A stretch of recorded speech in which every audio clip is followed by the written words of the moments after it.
Oh hey, welcome to another edition of Socrates Explains Everything. My name is Socrates and I like to explain things. Today we're going to talk a little bit about crude oil. The world's dependent on it, and what are we going to do about it?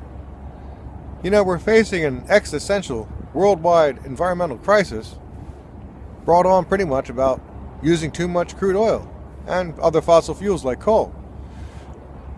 No one seems to care too much about it.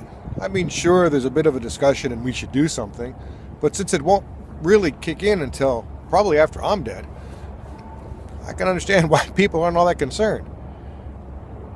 So no one's really doing anything about the environmental crisis that's on our doorstep. And yet, Russia invaded Ukraine, and suddenly Europe wants to cut back about 40-50% of their oil consumption.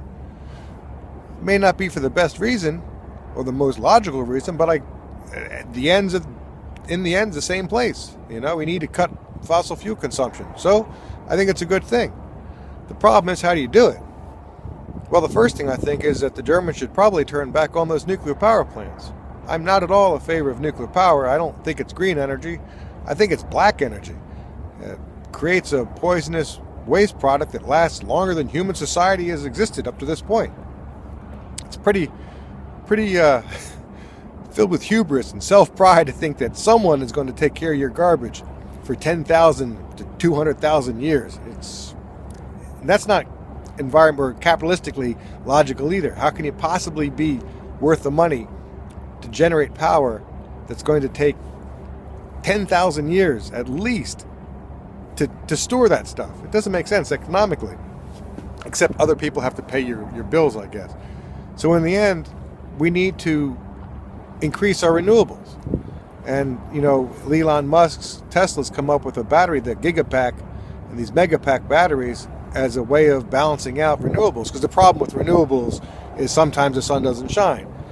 But if you charge up the proper size battery during the day, it works out during the night time. Now, there are some things we need fuel for. So this comes back to, like that helicopter.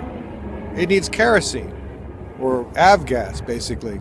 And that comes out of crude oil, where they take crude oil into a cracking tower and they basically heat it under various temperatures and pressures and are able to create various kinds of other types of distillates, they call it. Naphtha, toluene, kerosene, gasoline. These are all come out of the various parts of crude oil. Now, crude is a hydrocarbon. It's basically a lot of carbon and a lot of hydrogen combined together. And all these substances are various forms of hydrocarbons. Different number of carbons and hydrogens joined together, and they create these various substances. But they can all be made synthetically. We don't need crude oil to do it.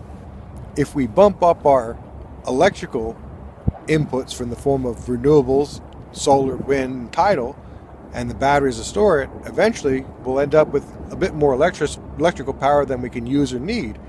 At which point we can easily use that to power the synthetic fuel devices, which would get their carbon not from coal like they did in World War II, and the Germans did a lot of this in World War II. You can use coal and the Sabatier process, the Sabatier reaction, to create synthetic fuel.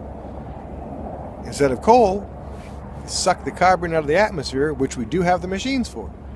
So if Germany really wants to change the future going forward and its dependence on Russian fuel, by bumping up renewables, keeping the nuclear power plants on, increasing the energy production, and then building some carbon-sucking machines, technology exists, capture that carbon, convert it with the Sabatier reaction into fuel, and use that for whatever liquid fuels you need.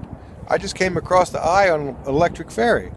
So how many thousands of gallons of diesel fuel is that no longer needed? Obviously the power has to come from somewhere, and that's where electrical systems like solar, wind, and nuclear at least fill up all these various voids. I mean, I think the first point is, where do we use the most fuel? And then try to turn that to electrical power, powered by renewable sources primarily.